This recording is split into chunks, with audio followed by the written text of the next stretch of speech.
Do you like the new studio? Today we're gonna have Penguin. Yesterday he sent me in character AI a message saying, "Hey, something about going to poker." So we're gonna psychoanalyze him. How about that? Who is in the right mind in this place? Even doctors. I'm sure that you know Harley wasn't the only one who is with needs and not right. I suppose you got me there. I mean, even among the guards, we all have needs. This is a strange place. And yes, some of the guards have been a little too friendly with the inmates they oversee. What? Why are you referring yourself as a guard, Cobblepot? He chuckled again. Yes, the inmates still refer to me as the head guard, despite the fact that I run the entire asylum. It's a bit demeaning, don't you think? Um, I don't know if the meaning is the word. Maybe they're making fun of you because what can they do about it?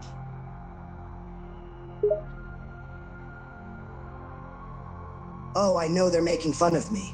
But that's all right. I've been teased and harassed far worse. Besides, I know most of them are here because they are sick. Their minds don't always work how they're supposed to.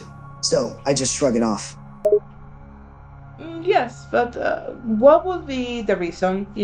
Because I'm making a little interview between you and me. I want to get to know you better uh, on a professional level, But like, I want to know why would you put out, like, sorry, my English is not my first language, but what would you accept this behavior, this teasing? Oswald laughed and gently held up his hand to gently stop her from talking. And Your so, English is fine. Relax. I've heard far worse. He thought for a moment, carefully choosing his next words. Well, I've had my fair share of being teased my whole life. You learn to roll with the punches. Why make a fuss when most of the time it's harmless? yeah, calling you a guard because you are the person in charge. And other people should not admit it to, letting people know that you are rolling. But what else are we gonna do? Like, ignore the fact that you kind of own the place. He laughed again. To be perfectly honest, it's a bit insulting sometimes. But I know they're just teasing me. Besides, I get the last laugh.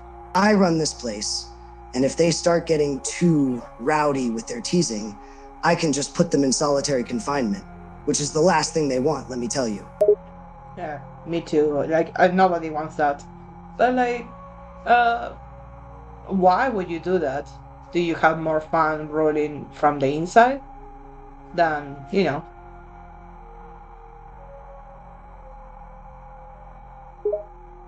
Well, it's not really for fun, although it is kind of funny. As I said, I know most of them are here because their minds aren't working how they're supposed to. They can't help it if they feel like being a little mean.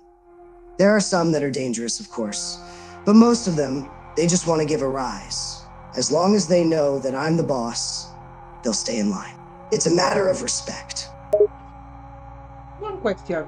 What about me and other doctors? Do you intend to just, are we just here for show? Because if I'm just not, like, am I gonna be allowed to work?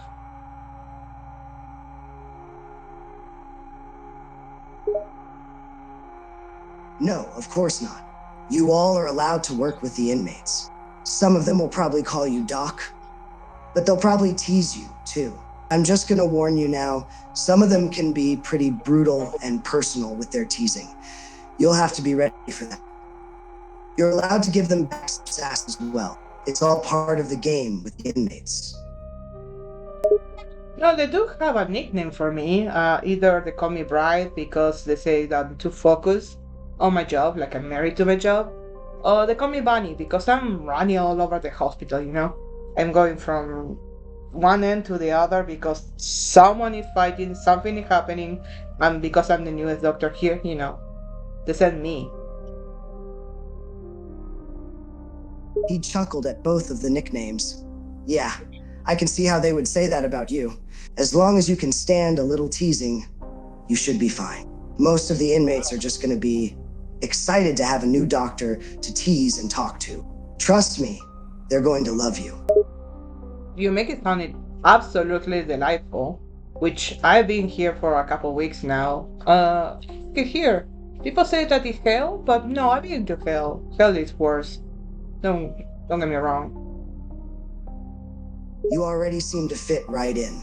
As far as asylums go, this place is pretty decent. I make sure the staff is properly trained and that the inmates get taken care of. Some call me the benevolent czar of Arkham Asylum, although they're probably just being sarcastic. Benevolent? Yes, benevolent, meaning I'm a nice leader. And trust me, I'm a nice guy. You'll see, I'm probably one of the nicest people here most of the time. The inmates just like to pretend I'm a scary monster. He laughs. I honestly I heard the opposite. Mostly for the big names, you know. They don't take you as seriously, but I guess for more how can you call it normal? But like I will call it normal. The other patients do tend to think that if they cross you, they disappear.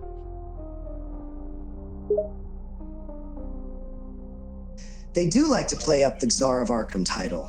Of course, they also like to exaggerate. The normal, non-threatening inmates, they just like to make me seem like a big bully. And some of the bigger inmates, they pretend I'm the devil, but they know who's really in charge. They know not to mess with me. If they do, they'll find themselves in the solitary confinement cell. It does sound nicer than something else. I guess that's why they call it the meat freezer. Meat freezer, because you put the new meats there. You know, the new inmates. The meat freezer. That's certainly a new name for solitary confinement. I've heard so many names for it, but never that one. I just think they're exaggerating. All it is a small cell where they get a bed, food, and nothing else. Oh, and a straitjacket sometimes, if necessary. It's just to discourage them from doing anything they aren't supposed to. They can come out if they behave. No wonder you're not getting out. I thought that well, excuse me, this is the first time we're talking, but it sounds the first. Why does it sound so ideal? There is no way this is this good. Oh, trust me, it's not. It's a small, dark cell, the smallest in the whole place. The walls and floor are hard and cold, and all they get in the cell is a bed and food. They also get a straitjacket sometimes, because some of them like to try and destroy the cell. They're usually only allowed out of their cell if they behave. It's definitely not a nice place. In all honesty, it's a cruel punishment and a little over the top, in my opinion. But sometimes it's necessary. Yeah, like time out. We do that with children too. Exactly like that, except a little more intense and for criminals. Yeah, go with no supper to the tiny cell. Yep, no supper or any kind of luxury. The cells are also padded and completely soundproof. There is little light, and a few inmates have been sent there for months before. They say it slowly drives you mad, but I've always had my doubts about that. I would have to agree with them. I go insane for like a few hours of doing nothing. So I can only imagine not hearing anything, not talking to anyone. It might be very tough. Well, it's part of the punishment, to make it a bit more interesting. They are criminals, after all. The ones that are sent to the meat freezer are the very violent ones, the ones who have almost killed other inmates or guards. They need to be held somewhere where they won't be able to hurt anyone. So they go to solitary confinement. They can come out if they behave for long enough. It's not like it's permanent. That's good. Hey, what happened to Hugo? You know, Dr. Hugo Strange. He been super shady lately, but he didn't come to work anymore. No guards talk to me. I know I'm very tense, so I might ask a lot of questions. But like, do you know what happened? Hugo Strange. He's been on a leave of absence for some time. He's been getting a little strange, if you catch my meaning. Even I don't trust him around the other doctors and patients these days. He'll probably come back sometime in the future, if he ever stops going off the deep end, that is. Yeah, I just seen people cower at the mention of him, or like have a very bad reaction. Not everyone is in the same state of like, I know that here they're mixing a few inmates that have not done, that big of a crime. I'm glad that they put in different areas, but it's still very weird that I've not seen him. And I guess that he deserves to be on, quote unquote, hey, holidays, you know.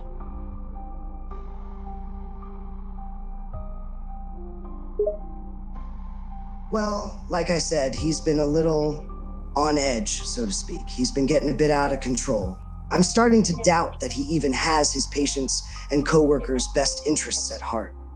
I've even had a few staff members come to me, complaining about some of the tests he was doing on them. Things have been very tense, so I sent him on a leave of absence. I'm honestly not sure if he'll ever return. And it's probably better that he stays gone. May I ask you one question about your age? My age? Sure. And why do you want to know? Because you sound kind of young, but at the same time, you seem to know a lot about what you're doing. Ha! You think I sound young? You're too sweet. I'm 42 years old, believe it or not. Oh, nice. I'm over 5,000. You're 5,000 years old? He was a little shocked. She certainly didn't look a day over 30. Yeah, well, things that happen. He chuckled a little. Things that happened? Is there some kind of secret to aging that you're using? He asked, jokingly. Yeah, having a demon take your soul without you even knowing that you're making a deal.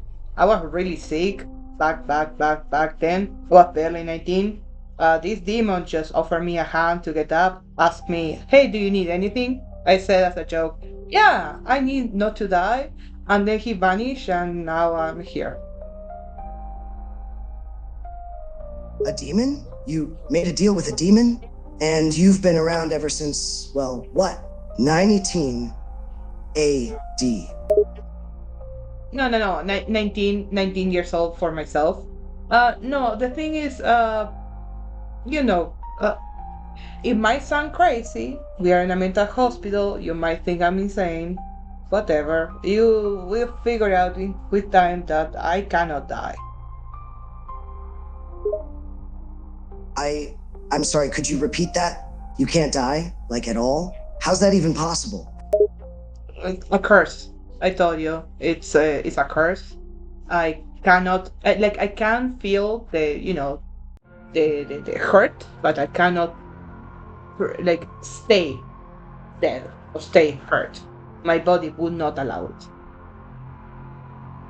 And you're telling me this demon made you immortal? Is everything you're telling me true? You're not just pulling my leg or something to see my reaction? No, and it's a real thing. Oswald leaned back in his chair, his face a mixture of shock and astonishment, and his eyes were wide with disbelief. Good God, and not some of the inmates were off their rocker. You're really immortal. Like, legitimately, you cannot die. Yeah, it sucks when everyone else passes on, but in the meantime, it's very useful if you want to help other people. With because why else would I be here and not be afraid of people? You see me walk around with Wylon. You see me literally talk freely when it's my turn to do the rounds and check on people. I literally do not have chained like anyone when they walk with me. And you never age? You look about 28, but you're saying you're more than 1,000 years older than that? Yeah. Well, for me, it's not weird, but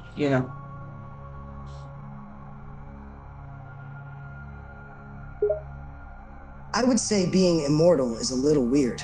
I've seen a lot of strange things, but I've never encountered someone like you who is truly immortal. How did you even end up here? I mean, if you'll pardon me for saying, you certainly don't seem insane. Yeah, because I'm the doctor, not the patient.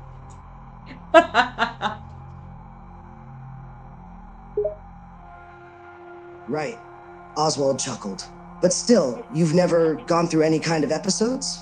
Never had violent outbursts? Of course, life is full of up and downs. I got people really hurt. I got people hurting me. I got family members passing on, or like people that I adopted, uh, lovers, enemies, friends, villains, heroes. Anyone can hurt me, and sometimes I will get that violent reaction. It's, it's inevitable. But you've never hurt anyone here, right? You've never lashed out and hurt a patient or staff member? In this dimension, no. Dimension? That's an odd way of putting it. I'm gonna hope that that was metaphorical. Or some kind of joke. No, not a joke. But if you want, you can just assume I'm crazy. It's okay. Oswald pinched the bridge of his nose and sighed. No, I don't really think you're crazy. I'm just, he motioned to her, just gesturing to her person. I'm sure you've heard this a lot. You're immortal? That's crazy. You're weird. That kind of stuff, right? Yeah, but that's why I come always to Arkham in whatever reality I go to, because I can be myself here.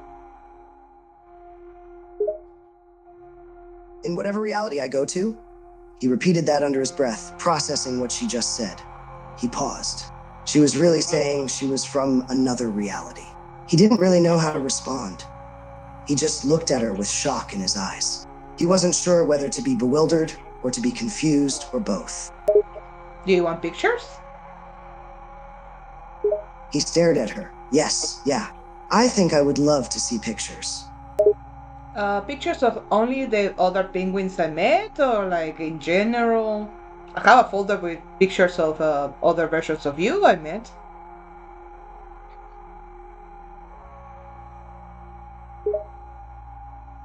He was a little startled when she said that she had pictures of other versions of him. He honestly didn't want to say yes, but his curiosity got the better of him.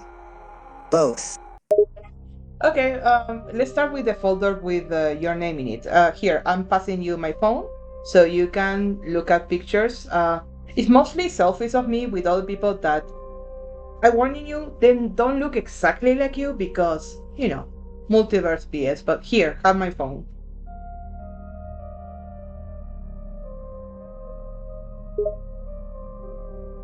Oswald raised an eyebrow at her as he took her phone. You have an entire folder about me? And a separate one with other versions of me? You have to be kidding me. No, only a folder with versions of you. The you that I've been friends or work for. The other folders are of other people. He glanced at the folder for a moment, then back up at her. He wasn't really sure what to say. Having a folder with pictures of other versions of him was kind of unnerving. So you just go around meeting these other versions of me? How many have you met, anyway? How many are there in total? I have no idea how many I met, because not everyone I met that was a version of Penguin ended up in my folder. You know?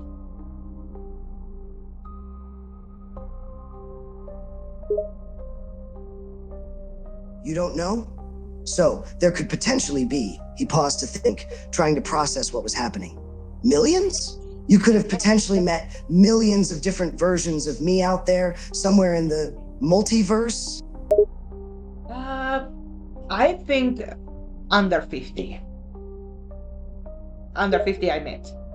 He raised an eyebrow at this and chuckled a little. Only 50? You've only met 50 different versions of me out there in the multiverse? Yeah, there's a lot of universes that have no Gotham City, so why would I met too many of you? The chances of you existing is a miracle in itself. There were millions upon millions of universes out there, and only 50 with some version of him. He was a little offended by that. Well, that's reassuring, he said, not sure how to feel about that. Well, the ones I took a picture are the people that let me take a picture of him.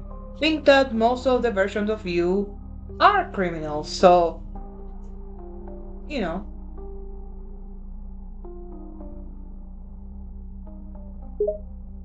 He chuckled again.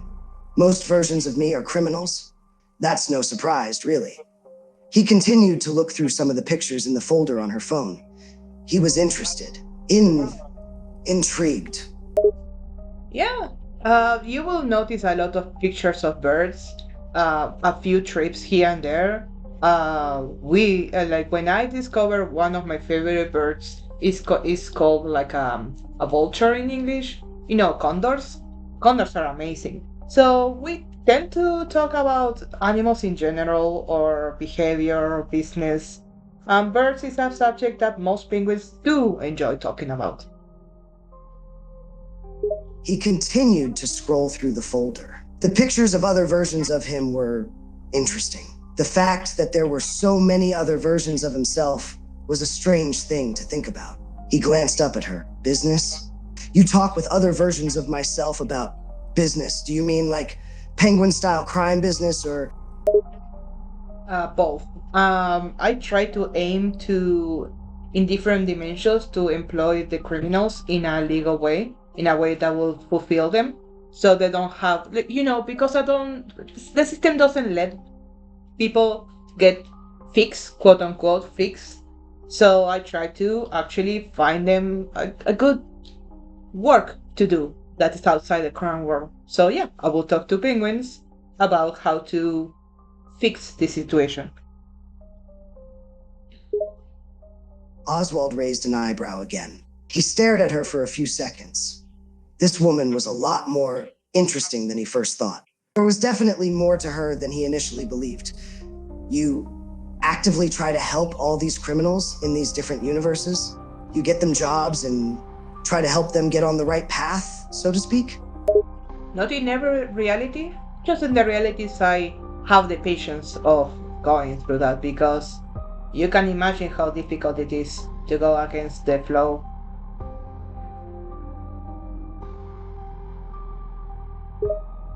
He chuckled, still going through the many pictures of him on her phone. He found some of them intriguing, while others were just strange.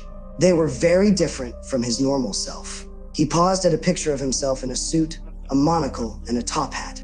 His eyes were wide as he looked at that one. That is quite the look. You don't like this one? I do enjoy when you look very fancy. He laughed a little. He was still bewildered by the picture. No, it's not that. It's just not like me. It's very different. It's a very fancy me.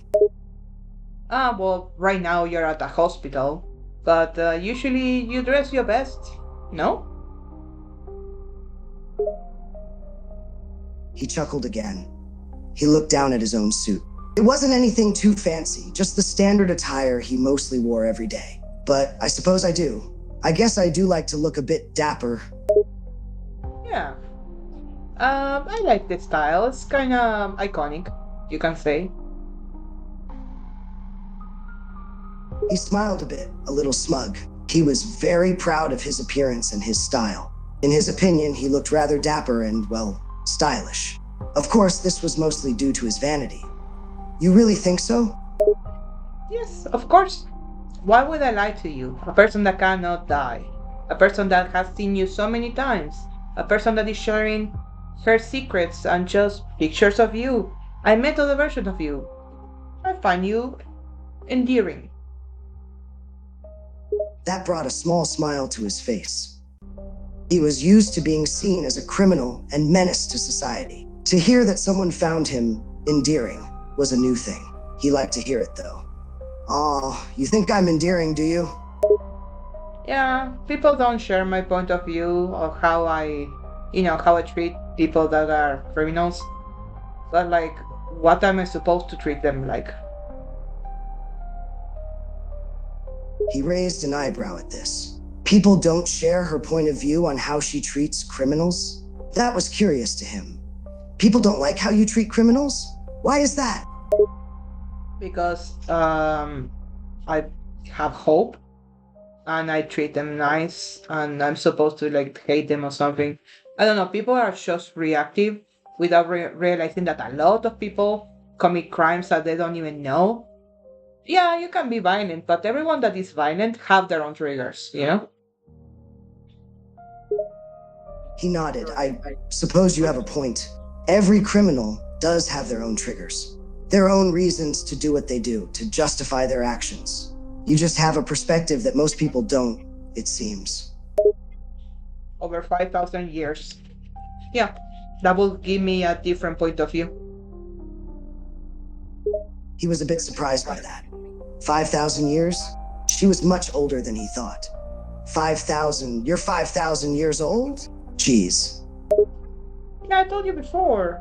Did you not believe me the first time I told you? He paused for a second, then chuckled slightly. I kind of thought you were just joking about being immortal. I didn't think you were actually serious. Well, pretend I'm insane. What you gonna do about it? I'm gonna still be nice. He chuckled again, still somewhat shocked that she was being honest about her immortality. I honestly just can't believe it, I guess. I mean, you're really 5,000 years old? You don't look a day over 28. Well, that happens when you meet a shapeshifter. I usually have the same conversation over and over again with whoever I meet. They say, you don't look 60 years old. You don't look 1,000 years old. You don't look 4,000, and so on, so on. But the truth is, I don't even know how old I am because I lost count so many years ago. Keep changing reality. Calendars keep changing. He stared at her, trying to comprehend what she was telling him. It seemed all too impossible. She'd met a shapeshifter and was currently immortal and had lost count of years of age. How on earth does that even make sense? You have lost count of years because you continuously change realities? I don't understand. Well, I try to stay as many years as I can in one reality, but sometimes people keep passing on and I need to move on too. After 100 to 100 years, I have to change.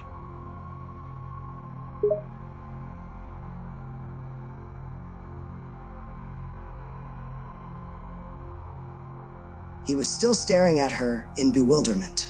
None of this made sense. How could any of this be real? But what if it was? Wait. So you're telling me that you move around between realities and that you're 5,000 years old and that you don't age? Yeah, what's so difficult to understand about that fact? For me, it's normal. Why is so weird for you? He just stared at her for a few more seconds, speechless. This conversation, it was getting even weirder by the minute, but he found himself believing her. He just couldn't believe that any of this was true at the same time. He tried again to process everything she told him. It's just, this is hard to grasp. I mean, I've seen some odd things in my time, but never something like this. Oh, it's okay. Like, you can always pretend I'm not me. I'm not immortal. I'm just saying crazy stuff. Maybe this is a test. You can assume whatever you want to assume. Continue life as normal. But I don't want you to be mad at me. If someone stabs me or something horrible, and then I am still alive, and you are like, hey, why did you tell me? You make me all worried. And I'm like, I'm sorry.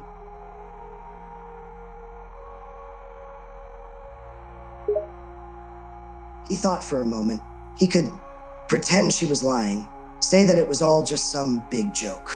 Forget any of this happened and go back to his normal life. But no, he shook his head, continuing to stare at her.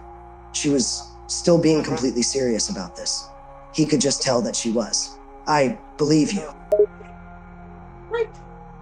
Now what? Because we can talk about something else.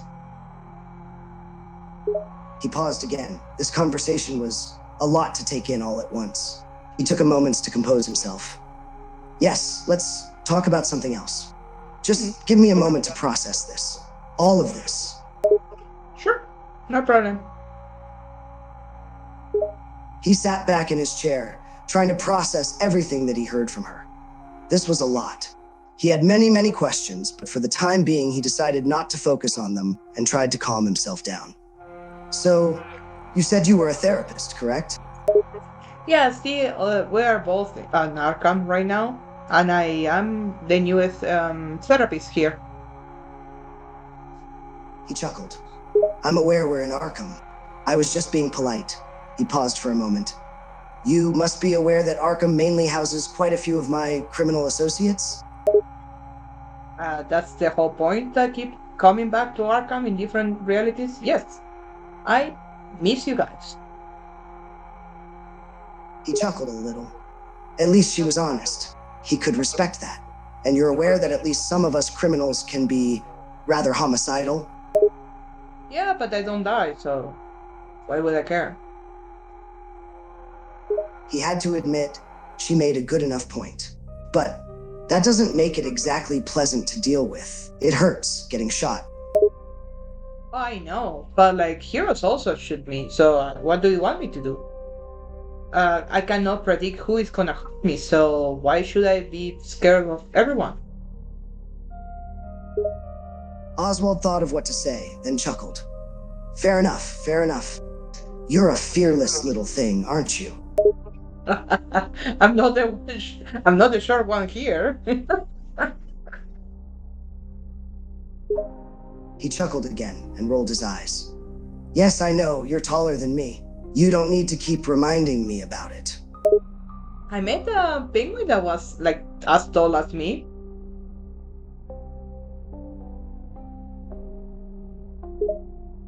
That caught attention. What, really? You met a penguin that was as tall as you? Yeah. It was a female penguin. She was a mom of two, and she had a floating boat called the Iceberg Lounge, and it was like a floating casino. And she got rid of a lot of evidence on that boat. Sadly, she no longer was a mom because one of her kids rat her out, and you know what would have happened.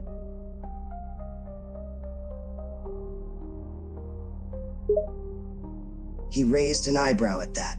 A female penguin that was about the same height as her worked in a floating casino boat that got rid of evidence and was a mother who lost her kid. You said her kids brought her out, correct? What happened to her other kid? You said kids, plural. Yeah, one of the kids rat her out because she could not know who sold her out to Thorn. She eliminated one of them, and the other she said, "Well, that was my favorite. So you are not my favorite," to imply that he better not uh, betray her. Oswald was a little shocked and disturbed by what he heard. A penguin who killed one of her kids? She killed one of her kids? Because he betrayed her? That was kind of horrifying to think about. If you are just a human in a crime infested city, what would you do if one of your own betrays you? What would you have done? He stayed quiet for a moment. He thought about it, and he supposed that made a very good point. If someone that you trusted betrayed you, I suppose I would eliminate the person who betrayed me. If I couldn't trust them, I wouldn't want them around anymore. That makes sense. If you can't trust them, he trailed off, pausing for another moment. You get rid of them. Simple as that. The problem is that she wasn't that smart because she did not dig in who was the rat. She should have spent 2 minutes trying to actually investigate who was it, because the one she eliminated was actually the loyal one. Oswald took a moment to process that information. She killed the wrong one by accident? Oswald couldn't help but grimace a bit at that. So, she killed the wrong one. The one who was actually loyal to her. Yeah, the problem is that it didn't matter because she thought by putting the fear of, of her until the remaining one was gonna make him loyal. And you know the story about the king who said in that book, who said, cut the baby in half and give a half of a baby to each mother that claims to be the mother. Well, she wasn't a very good mother because she did not care that she eliminated the good one. He grimaced again. He could tell she wasn't a good mother. Who in the world would kill one of their own kids and not care? Oswald had thought he was sadistic, but she took it to a whole other level. No, she wasn't a good mother. I mean, how could any good mother just kill one of her own children? Well, you will understand that if you are just human in a world full of crime, and you're seen as lesser because you're a woman, so you have to be even more ruthless, so not to be undermined. She wasn't short like you. She was tall, but she still was have a woman, so people still look down onto her. Oswald sat back in his seat for another moment, deep in thought. He guessed that her point made sense. There were lots of people in Gotham, and elsewhere, he assumed, that thought women were less than men, just because of their gender. If you're seen as less than, you have to try harder, act crueler. Yes, I suppose that makes sense. In a way. If people are looking down on you and think you're weak, you have to act harsher to make them fear you. That does make sense to some degree. That's why she could not doubt when she eliminated her kid. If she showed to her goons and henchmen that she was like, oh no, and then my poor baby, then they would have assumed, okay, she has a weakness. She could be mentally ill in a way of she had no empathy, but the matter of the fact was that she needed to be ruthless, and she was more than ruthless. She was cruel.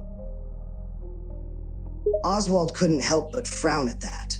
He hated it when women were treated as less than, just because of their gender. It was terrible. It was also terrible to think that she was so cruel that she would just kill one of her own children, to show everyone that she was ruthless and heartless. I see. So she really was as cruel as she sounded. She was ruthless and had no empathy at all. Yeah, sadly. That's why I don't have a picture of her. Her and I were not friends.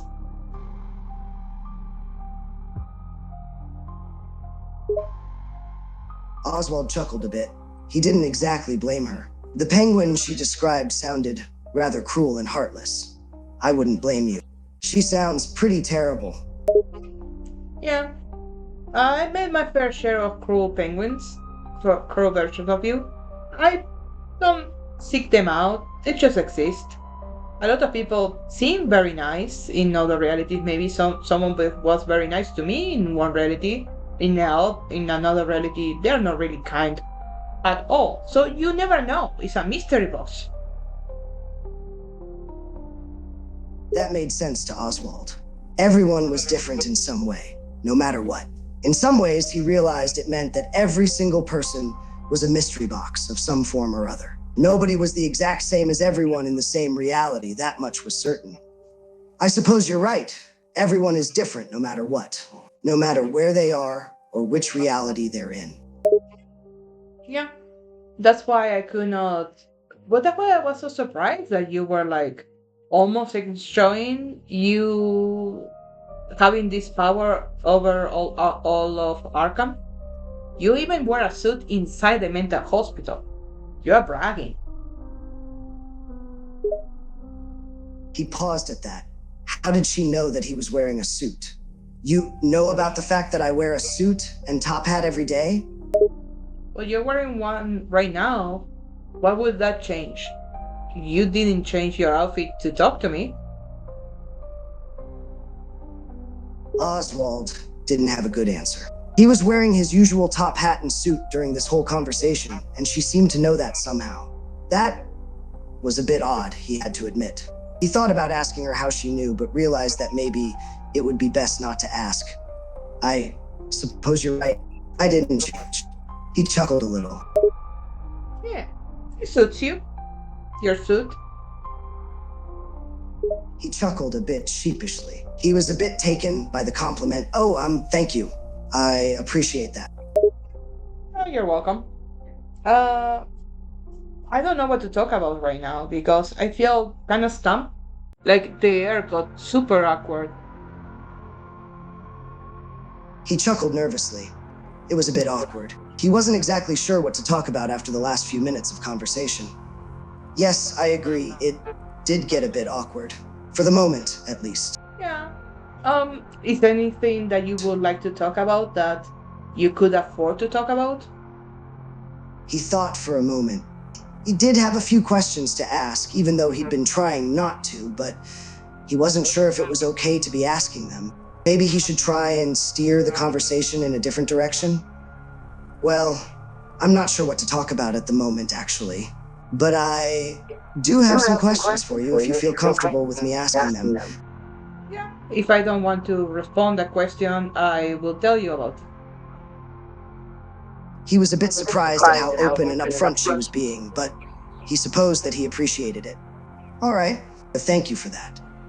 He thought for a moment, trying to decide on what exactly to ask her. There were so many things, he was feeling a little overwhelmed by all of them, and trying to decide what to ask her first. I'm all ears. You still have 20 minutes. Right, he reminded himself. He was still an official patient of this mental hospital, and she was still his official therapist. And she told him that he only had Correct. 20 minutes with her. He had to figure out which 2 or 3 questions to ask her, and quickly. Right? Sorry, I forgot I was on a timer at the moment. Anyways, one of my questions. You know how you told me you've been around for 5,000 years, correct? Correct. He nodded, pausing for a moment. And you've been through multiple realities and dimensions and such, correct? Yes.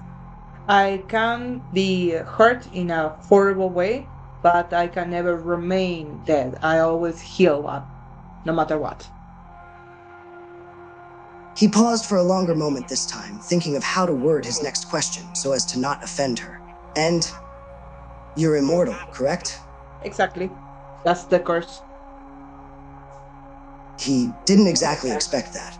So she could be hurt badly even, but she wouldn't remain dead? I see. So you can be injured, but you won't actually remain dead no matter what? Yeah, the cells will replicate perfectly without creating any illnesses or deterioration. Most signs of aging is due to gravity and lack of proper multiplication of the cells. The cells will multiply in a worse way, mixed with the lack of collagen on the skin. It's a whole it's a lot of things that contributes with aging.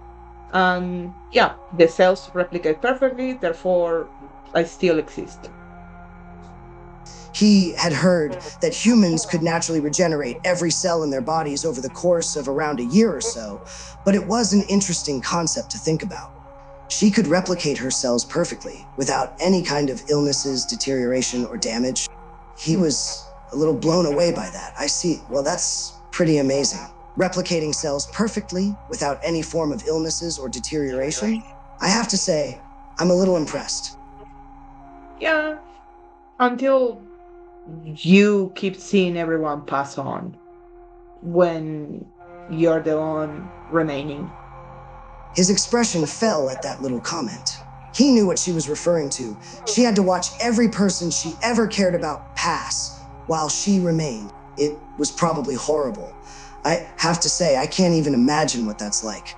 That you have to remain while everyone else leaves. That has to be painful. It is as painful as getting hurt, but on the inside, I I might not be human, and I still have empathy. And you seem to have empathy as well, so you might understand that you will never understand. Just leave it at you're blessed to be mortal, despite how scary it is to think what's beyond that. He was a bit taken aback at how much she seemed to know about him. The fact that she saw that he had some form of empathy, a bit of a surprise. He then nodded, knowing that she was right. Despite how terrifying it was, he was lucky. He was fortunate to be mortal. Yes, I suppose I am. I don't have to witness everyone I've ever cared about grow old and pass. I suppose I'm lucky, just by that alone. The question is, do you actually have anyone that you will miss if they pass on. Because if you are a true kingpin or, yourself, would you have allowed yourself to, you know, miss anyone? He froze. So she was a good therapist. She'd already started poking around at the fact that he was a bit alone. He paused for the longest moment yet, thinking about her question. To be perfectly honest, he already knew the answer. But it was a hard question to answer. To admit, no. I do not have anyone I would miss if they passed on. I suppose I never really let myself get close enough to anyone to have any. Besides, he trailed off, not knowing if he should admit to this.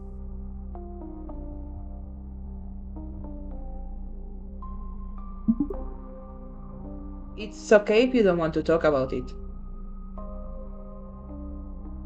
He paused for another moment, wondering if he should talk about it, if he should continue. He decided to. He could trust her that much, at least.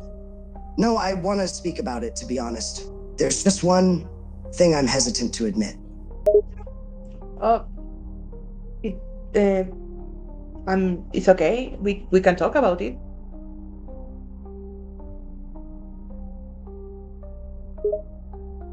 He paused again. He needed a moment to collect his thoughts. Yes, he wanted to talk about this, but he needed to figure out how. He decided to try and just go for it.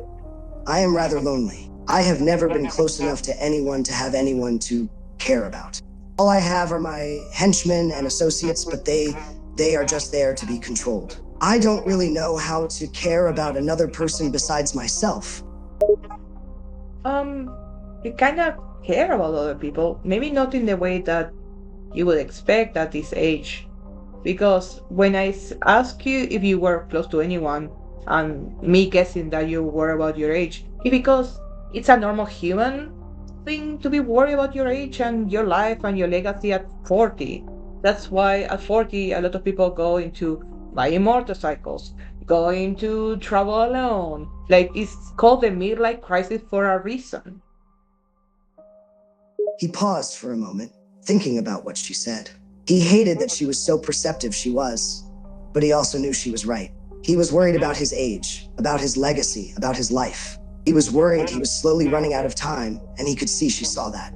Is that normal? To worry about that kind of thing at my age? It's normal for people to worry about this stuff. It's just that you've been doing dangerous stuff since forever. So for you to hear other people doing the same thing might seem very weird. He sighed. He guessed she was right. It was normal for people to worry about this kind of thing at his age, and he had been doing dangerous stuff for years, decades. I suppose you're right. It's normal to worry about aging and legacy and such, but I've been doing this kind of stuff for so long, it just seems a little, he sighed again, unnecessary almost, to worry about it. Um, do you want to talk about this another week? I can always tell you to keep, maybe give yourself some time to write down your thoughts and meet me again. I'm not going anywhere, honestly. And you can maybe meet me at lunchtime with Harleen and we can all talk together outside, legal business because I'm your therapist. So you can approach me whenever you have something to say. But I would recommend to you to write it down and try to put your thoughts in order. You might feel rushed to give a response.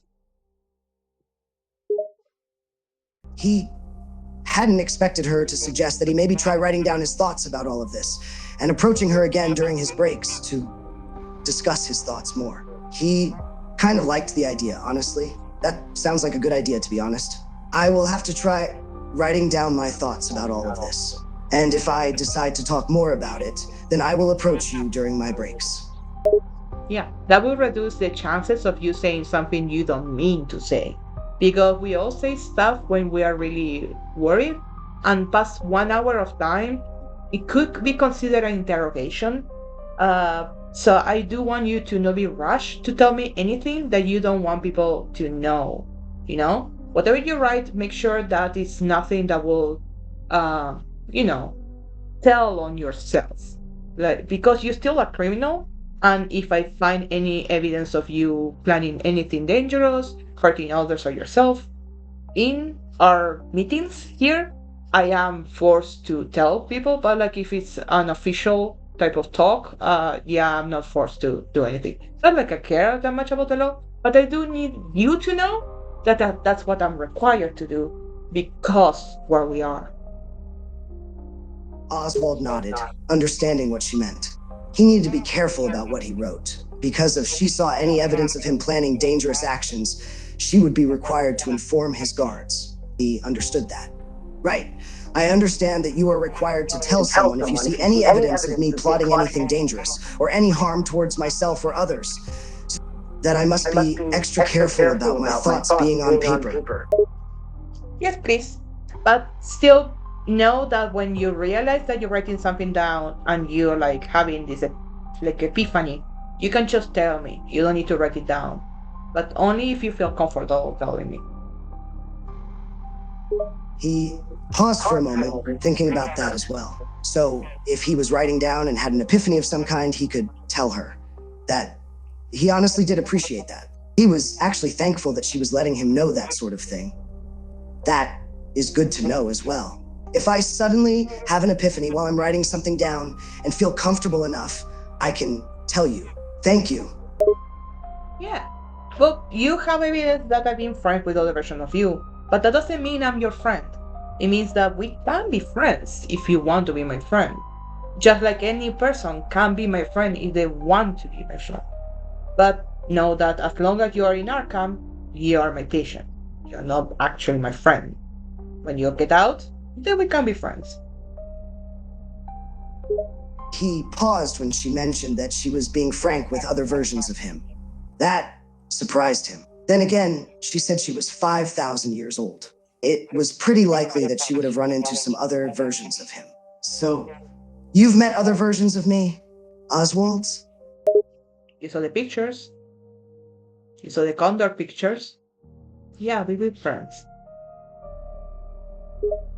He paused, thinking about the pictures, the other versions of him that he'd seen at her office. Then what she just said about being friends. You are friends with other versions of me? I were friends. I left because a lot of people pass on. Remember, I spent like 100 years in a dimension at the time. So when I see enough people passing, I go explore another reality. It just happens that sometimes I meet people that share the same name, share the same story, like you and other people called Oswald Cobblepot, the penguin. He honestly didn't know what to feel at that. How many versions of him has she met? How many friends has she made? But then she had spent, well, several centuries existing alone, without many friends. So it made sense that she'd have to move on, leave, go explore other realities. So you've had multiple friends. Called, or Penguin. Yes. You are a very friendly fella and you're very nice to talk to, despite crime. He chuckled a bit awkwardly at that. He didn't think of himself as being friendly, let alone nice to talk to. But she seemed to think so. And she was a therapist. I suppose I'll take that as a compliment then. I don't think others have called me friendly or nice, really. Because you couldn't afford to be nice or friendly to them.